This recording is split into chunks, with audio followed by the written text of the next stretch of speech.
Mahuva SP Anshul Jain તેમજ Mahuva town પોલીસે 1 કરોડ 10 લાખના ભારતીય બનાવટનો ઇંગ્લિશ દારૂ ઝડપી પાડ્યો। લાલકાંબા વિસ્તાર ભવાનીનગરમાં દારૂના કટિંગ દરમિયાન પોલીસની મોટી કાર્યવાહી। મહુવા ગાંધીબાગ વિસ્તારના જમાદાર કપિલભાઈ જોશીની બાતમીથી 1 કરોડ 10 લાખનો મુદ્દામાલમાં 894 પેટી દારૂ પકડ્યો। 61 લાખમાં 13 અલગ અલગ બ્રાન્ડનો દારૂ તેમજ બિયર મળી 894 પેટી। 48 લાખના 12 વાહનો મળી 1 કરોડ 10 લાખનો મુદ્દામાલ સાથે 4 આરોપીને ઝડપી પાડ્યા। દારૂનું કટિંગ કરતા 4 આરોપી પકડી પાડ્યા। ક્યાંથી દારૂ આવ્યો ક્યાં જતો હતો તે દિશામાં તપાસ ચાલુ। મહુવા ડિવિઝનનો અત્યાર સુધીનો મોટો દારૂ બિયરનો જથ્થો પકડી પાડ્યો।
आज रोज महुआ टाउन पुलिस स्टेशन विस्तार में महुआ टाउन पुलिस स्टेशन टीम सवारे पेट्रोलिंग में थी।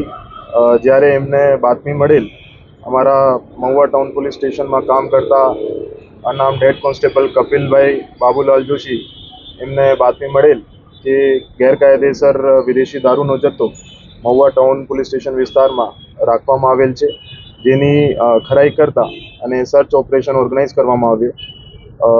જે બાતમીના આધારે સવારે ભવાનીનગર વિસ્તારમાં લાલખાંબા વિસ્તારમાં આવેલ વિષ્ણુભાઈ નાથાભાઈ ગુજરિયાની પતરાની શેડવાળી જગ્યામાં સરકારી પંચો સાથે પહોંચતા ત્યાં ગેરકાયદેસર વિદેશી દારૂનો મોટો જથ્થો પકડવામાં આવેલ છે, જેમાં સ્થળ ઉપરથી 4 આરોપી પણ પકડી લેવામાં આવેલ છે, જેનું નામ છે વિષ્ણુભાઈ નાથાભાઈ ગુજરિયા, મુર્તુજાભાઈ અસગરભાઈ ચોકવાલા, વિજયભાઈ છનાભાઈ કવાડ, ત્રણે રહે મહુવા, અને ચોથું છે દશરથભાઈ કાનજીભાઈ શિયાળ, મૂળ રહે રાજુલા, જિલ્લા અમરેલી। આ 4ની ધરપકડ કરવામાં આવી છે અને સ્થળ ઉપરથી ટોટલ જે કુલ મુદ્દામાલ છે નાની મોટી બોટલો ગણીને કુલ 23,480 નંગ બોટલ અને 894 નંગ દારૂનો પેટીનો એક મોટો જથ્થો કબજે લેવામાં આવેલ છે, જેની કુલ કિંમત 61,47,828 રૂપિયા છે। આ સિવાય સ્થળ ઉપરથી 12 વાહનો કબજે લેવામાં આવેલ છે, જેમાં એક આઈશર ટ્રક છે, 3 સ્વિફ્ટ ગાડી છે, એક ઇકો ગાડી છે, 2 બોલેરો છે, 2 અશોક લેલેન્ડ દોસ્ત છે અને 3 મોટરસાઇકલ છે, જેની કુલ કિંમત 48,50,000 રૂપિયા છે। આ સિવાય આરોપીઓ પાસેથી 4 મોબાઈલ કબજા લેવામાં આવેલ છે, જેની કિંમત 15,500 રૂપિયા છે। ટોટલ કુલ મુદ્દામાલ જે કબજે લેવામાં આવ્યું છે એની કિંમત 1 કરોડ 10,13,328 રૂપિયા છે। અને આ કેસ જે છે Mahuva town police station team દ્વારા સફળ તરીકેથી કરવામાં આવ્યું છે અને હાલ સુધી મહુવા ડિવિઝનનો આ સૌથી મોટો કેસ છે।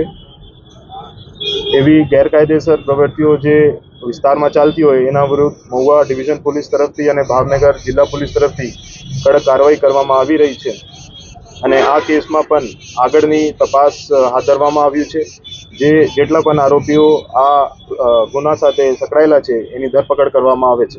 હાલમાં ક્યાંથી માલ આવ્યો હતો ને ક્યાં કોને કોને દેવાનો હતો એને જે માલ છે એ નાની મોટી બોટલો અલગ અલગ જગ્યાની છે। અમુક જે માલ છે પંજાબ બાજુનો છે, અમુક મહારાષ્ટ્ર અને દમણ દીવ બાજુનો છે, તો એના માલની ખરાઈ કરીને એના જે એન્ડ સુધી પહોંચવામાં આવશે।